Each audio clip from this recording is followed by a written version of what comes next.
Michael Workman here from the ResinSmart team. Contract season is almost here, and suppliers are already floating price hikes. But the fundamentals in the market tell a very different story. Let's break down what plastic procurement leaders need to know this week. We're going to start, as we always do, with polyethylene. So July inventories climbed 236 million pounds. Now that pushes the year-over-year comp to almost 1 billion pounds of polyethylene build. Demand fell 4%.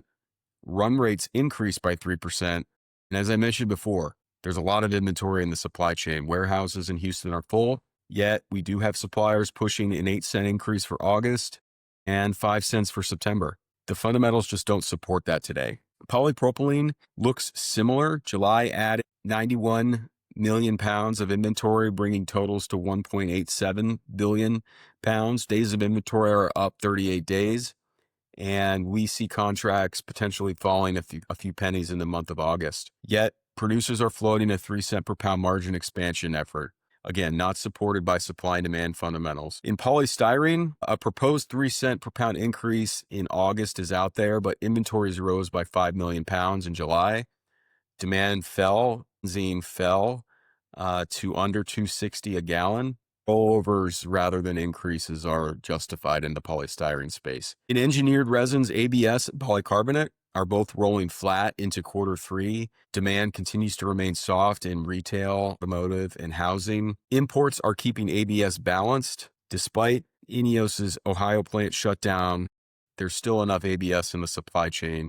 Polycarbonate feedstocks are weak, with benzene down and refinery-grade propylene steady. Flat contracts are the smarter play here in the short term. Now, PVC inventories rose again in July to 940 million pounds. Construction demand remains relatively weak, and now with India's new anti-dumping duties in place, it'll actually make U.S. PVC less competitive in that region. Domestically, that means pricing pressures should stay flat to down. In the nylon world, for both 6 and 6/6, flat is the name of the game, with weak demand in automotive and construction really driving that. And in PET, we're headed for the 4th straight rollover. Imports remain steady, demand is soft, and feedstocks, that's paraxylene and PTA, are settling lower. So recapping, across the board, suppliers continue to position for increases, but broad strokes, the fundamentals just don't support them right now. So here's the playbook: push back on PE, PP, and PS hikes. Use supply data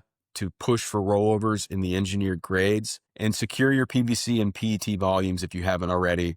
We are halfway through the hurricane season. The second half tends to be a little bit more active. Before there's any complications in logistics, secure your supply chain. Remember, at ResinSmart, we benchmark your contracts against over 3 billion pounds of verified resin transactions, and that allows you to negotiate from a position of strength, not from speculation. Again, I'm Michael Workman. This has been your Resin Market Moves for August 22nd.